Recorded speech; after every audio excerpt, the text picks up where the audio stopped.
chose hope and unity, decency, science, and yes, truth.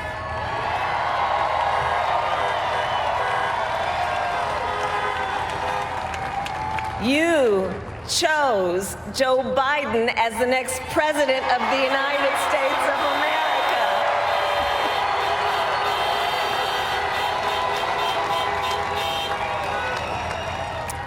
And Joe is a healer, a uniter, a tested and steady hand, a person whose own experience of loss gives him a sense of purpose that will help us as a nation reclaim our own sense of purpose, and a man with a big heart who loves with abandon.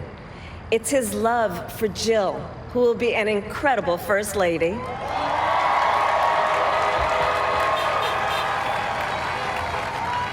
It's his love for Hunter and Ashley and his grandchildren and the entire Biden family.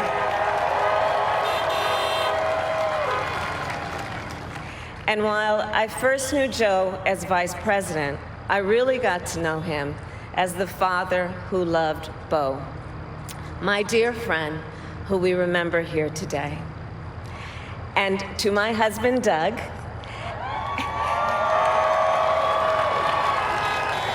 and our children, Cole and Ella, and my sister, Maya, and our whole family, I love you all more than I can ever express.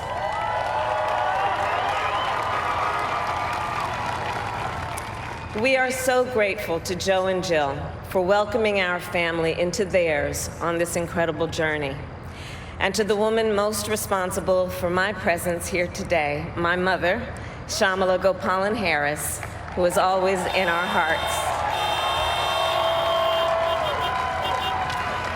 When she came here from India at the age of 19, she maybe didn't quite imagine this moment, but she believed so deeply in an America where a moment like this is possible. And so I am thinking about her and about the generations of women, Black women,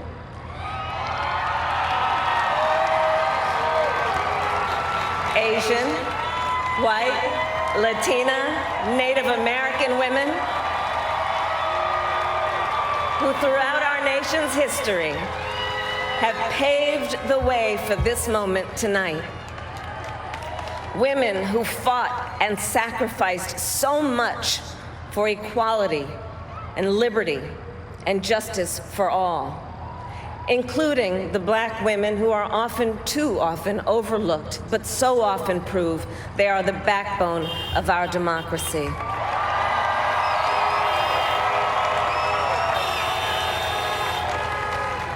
All the women who have worked to secure and protect the right to vote for over a century, 100 years ago with the 19th Amendment, 55 years ago with the Voting Rights Act, and now in 2020 with a new generation of women in our country who cast their ballots and continued the fight for their fundamental right to vote and be heard.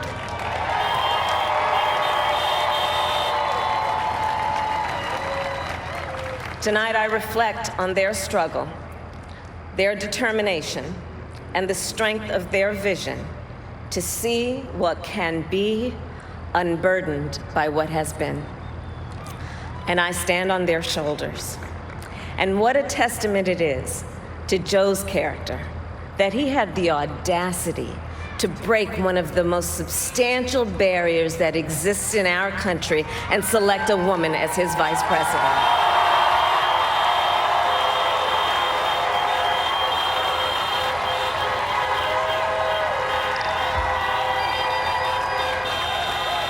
But while I may be the first woman in this office, I will not be the last.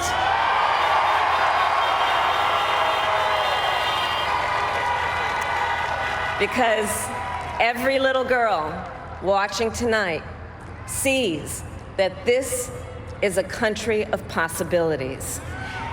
And to the children of our country, regardless of your gender, our country has sent you a clear message.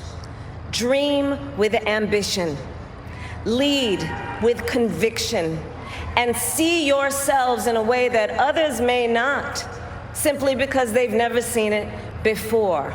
But know that we will applaud you every step of the way.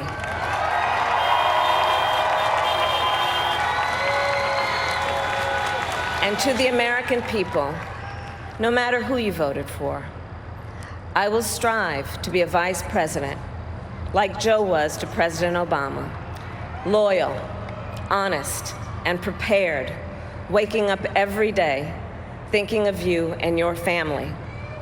Because now is when the real work begins, the hard work, the necessary work, the good work, the essential work to save lives and beat this epidemic, to rebuild our economy so it works for working people, to root out systemic racism in our justice system and society, to combat the climate crisis, to unite our country and heal the soul of our nation.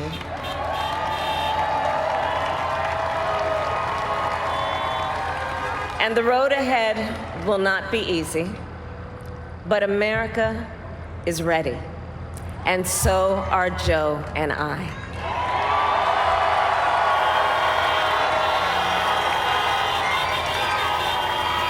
We have elected a president who represents the best in us, a leader the world will respect and our children will look up to, a commander-in-chief who will respect our troops and keep our country safe, and a president for all Americans.